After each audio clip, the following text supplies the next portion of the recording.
really want to know me today, so I've just left him to it, I'm afraid. He did ask me to get some cigarettes and I refused. I said if he wanted cigarettes he could come, and he didn't come out, so...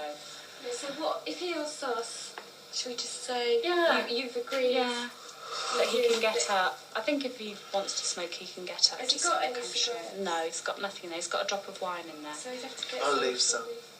He'd have to get cigarettes from other people anyway. Has he got very much wine left? He's got about that much in a bottle. I can't do it. Colin really came here for convalescence, you know, to make sure that he eats properly and that he's rehabilitated, really, so that eventually he'll be able to go home. So my mama, because she came all the way up, and I just couldn't talk to her. And I started shouting at her, which wasn't very nice. I'm sure she understands, I mean, if you're not well. And I kept saying to her, Mum, just leave me alone. Just let me sleep. And just let me do what I want to do. Lighthouse isn't your complex medical procedures. Here, the nurses combine their technical skills with a particular concern for residents' social and emotional welfare. The nurses argue that simply talking to someone is a central part of the job. I'm sure she understands. He didn't have a very good day. Do you feel tired now? I do and I don't. It's one of them nights where I'm going to sort of probably sit up all night. Don't you think it would help, like, you know, if you went to bed and, like, somebody sat with you in your room and started talking to you? No, because I don't know if...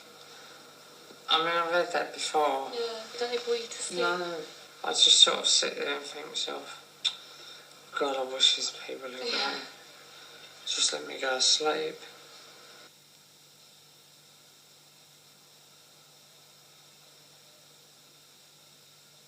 A packet of fags. It's only for the morning. So I can wake up to a fag. I must have a fag in the morning. Yeah, in the morning, yeah, somebody can go out and get them, but I just think, you know, what time is it? The theory of giving residents control over their lives is tricky to put into practice if you're faced with an age-old nursing problem, a patient who wants to smoke. Somebody will go out. I don't even know whether there is anywhere around here where you can get them. And I mean, you've got a flu or something, so, you know. I was going to say no. If you can wait till 7 o'clock. Yeah, but it's actually getting to sleep. The cigarettes aren't going to send you to sleep, Colin. They do. So if I go out and get you a packet of 20, then you're going to promise that you're going to go to sleep? I will do. Oh. I will do, darling. You know me, babe. No, but you're not going to get to sleep on cigarettes, are you? No, but I can... Because I'm going to... probably won't go to sleep till about 5, 6. Yeah, I know that. And I like to have a fag. Well, at 6 o'clock I'll go out and get you some. Bitch. That's my final offer. Take it or leave it.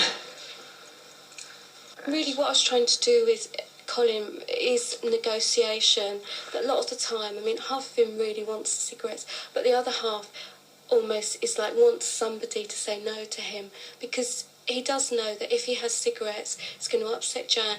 And also, I mean, he has got flu. He's got flu. He's not well, so it's not going to do him any good. See what I mean? I think if you've agreed something, and I don't want to.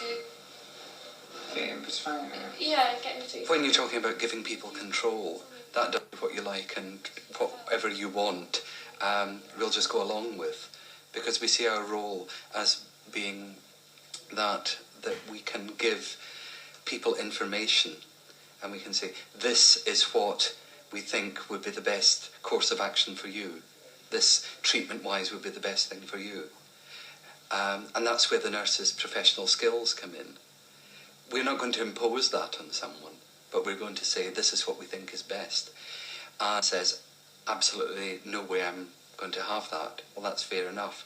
And you may have to think again.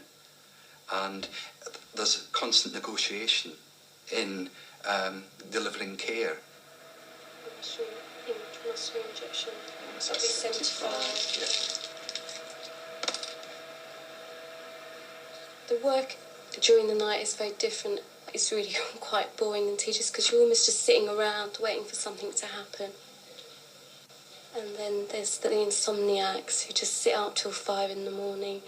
And that can be really quite wearing when people are very manic. And they don't necessarily, I mean, they're not sort of wanting counselling or whatever. They're just quite often sort of manic ramblings at 5 in the morning. You're just thinking, please go to bed. But the contrast to that would be if there is somebody who is quite likely to die, we would take turns to sit with them through the night.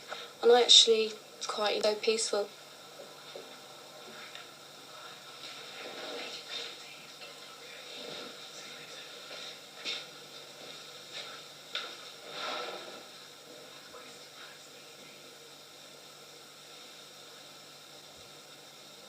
Beattie and Robin sat with Christopher all that night. In the first 3 months, 5 people died at Lighthouse. The nurses were finding both the fact and the manner of these deaths distressing, and as expected, they were having to give each other support. Christopher died at 3:15 this afternoon. He had a brown mal attack about 2 o'clock, really, really bad one, and it took about half an hour, I think, to get him settled after that. We thought it was 50, didn't we? We didn't know whether he was or not. So once that was over and that settled, from about 2:30 to 3:15, was really very content. Was Simon with you? Yeah, well, he was good attack, but we rang him. And was he here? He was here. He was here a good half hour. So it was fine. It was fine. Sam was quite content. So he's downstairs. You want to go down?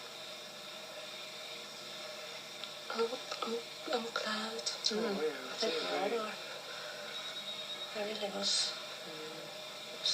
It wasn't Yeah, it? it really, really was. I think it's just like the worst thing. No. Really? It was just like nothing that we could do, was there? I mean, like seeing his fingers like that. Just like everything.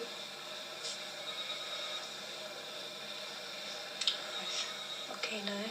Yeah, I think I'll just have a glass of water. Okay. Do you know what I did? I thought I just can't bear to be late again, and that, I got a cab, didn't I? And of course, the traffic is just unreal. I just feel like at the moment, like my life is jinxed. You know, the new car's broken. It's in the garage. You know, I've got no car, so I got a cab, and the traffic was horrendous.